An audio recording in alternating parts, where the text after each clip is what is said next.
Hello guys, English learning with PU में आपका स्वागत है। तो गाइस, आज हम माइट के प्रयोग के बारे में पढ़ेंगे। तो मेक का जो भूतकाल रूप होता है वह होता है माइट। तो माइट का प्रयोग कम संभावना वाले वाक्यों में किया जाता है जो निश्चित नहीं है पर कुछ संभव है, थोड़ी संभावना होती है जिसमें शायद।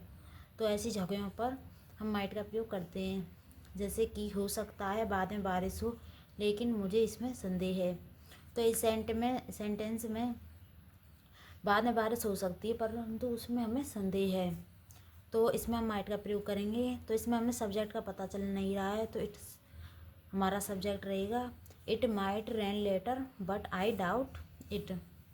सुझाव और सलाह के लिए भी हम माइट का प्रयोग कर सकते हैं, जैसे कि आप शायद एक ब्रेक लेना चाहेंगे, आप शायद। तो इसमें हमें शायद तो माइट का प्रयोग करेंगे you might want to take a break.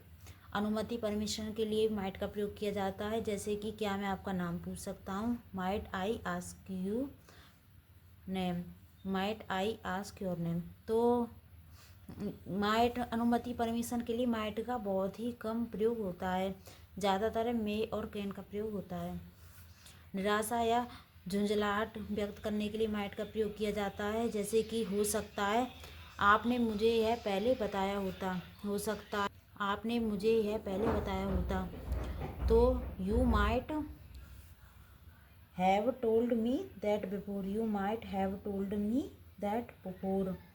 अब कुछ एग्जाम्पल समझेंगे माइट के। Some examples of might, might के कुछ एग्जाम्पल दिए गए हैं, आओ इनको समझते हैं। पहला है आज बाद में बारिश हो सकती है, आज बाद में बारिश हो सकती है। तो इसमें हमें सब्जेक्ट का पता चल नहीं रहा है, तो इट हमारा सब्जेक्ट रहेगा it might rain later today, it might rain later today. हो सकता है वह घर चला गया हो सकता है वह घर चला गया हो। तो इसमें हमें शायद पता चल नहीं रहा है, तो शायद तो माइट का प्रयोग होगा हो सकता है। तो he might have gone home, he might have gone home. क्या मैं एक सुझाव दे सकता हूँ, क्या मैं एक सुझाव दे सकता हूँ, might I make a suggestion, might I make a suggestion.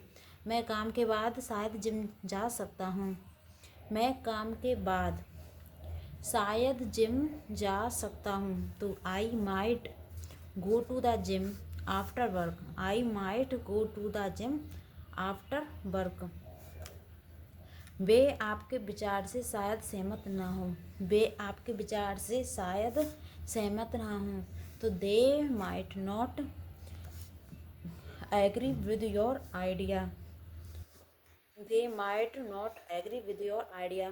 तो कुछ संभावना जिन जिन वाक्यों में थोड़ी संभावना होती है, निश्चित नहीं होता है, शायद। तो ऐसे वाक्यों में हम माइट का प्रयोग करते हैं। तो thank you so much guys.